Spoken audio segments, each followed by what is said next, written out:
Dan untuk melihat seperti apa lokasi panti asuhan, kami sudah terhubung dengan jurnalis Metro TV Edi Sembiring. Selamat pagi Edi, bagaimana situasi panti sekarang? Apakah sudah ditutup oleh polisi? Gema dan pemirsa, saat ini saya berada di Panti Asuhan Yayasan Tunas Kasih Olayama Rama yang terletak di Jalan Pelita 4, Kecamatan Medan Perjuangan, dan di panti asuhan inilah terjadi dugaan eksploitasi anak yang dilakukan oleh pengelola pantinya sendiri. Terlihat kondisi panti asuhan saat ini telah kosong dari anak-anak asuh dan sekarang hanya dihuni oleh pemilik panti asuhan dan beberapa pengasuh anak lainnya. Terlihat pagar pintu masuk dari panti asuhan sendiri dikunci menggunakan rantai besi. Sebelumnya, Dinas Sosial Kota Medan melakukan sidak ke Panti Asuhan Yayasan Tunas Kasih Olayama Raya setelah mendapat informasi adanya dugaan eksploitasi anak asuh untuk meraup keuntungan dari live di salah satu platform digital.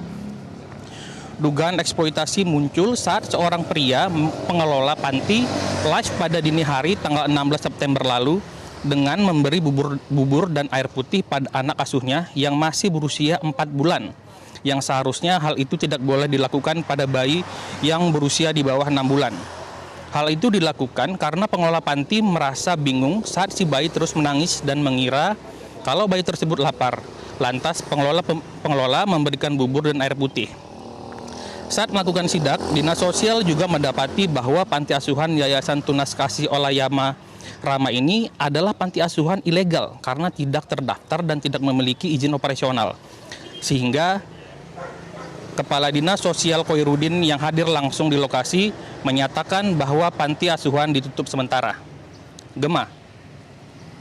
Iya, Edi, kami konfirmasi kembali, berarti warga sekitar sempat mengetahui ya keberadaan panti ini. Lalu bagaimana pendapat warga mengenai pemilik dari panti ini?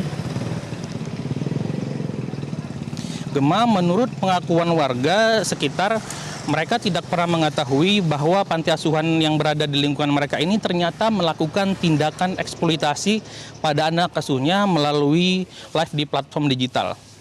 Warga juga mengatakan tidak pernah mendengar aktivitas mencurigakan dari dalam panti asuhan saat malam hari ketika sedang live. Para warga mengaku mengetahui kasus ini sendiri berdasarkan berita yang ada di televisi, dan sementara itu masalah perizinan yang tertulis di spanduk yang menyebutkan adanya izin dari Kementerian Hukum dan HAM ternyata setelah diselidiki oleh Polrestabes Medan dan Dinas Sosial ternyata tidak memiliki izin. Gema. Ya, Edi, sejauh ini sudah ada berapa anak yang berhasil diamankan dari panti?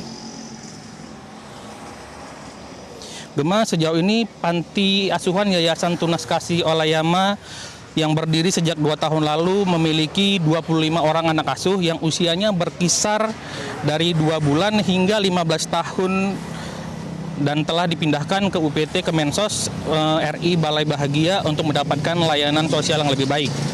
Panti asuhan ini didirikan oleh Zamanueli Zebua bersama sang istri tanpa izin operasional.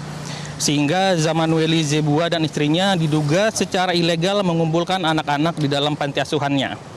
Kemudian dia membuka akun media sosial untuk meminta bantuan dan mengharapkan belas kasihan dari netizen menggunakan anak-anak bayi sejak awal tahun 2023. Keuntungan yang didapat juga nilainya besar. Dalam 1 bulan bisa mencapai hingga 20 hingga 50 juta rupiah.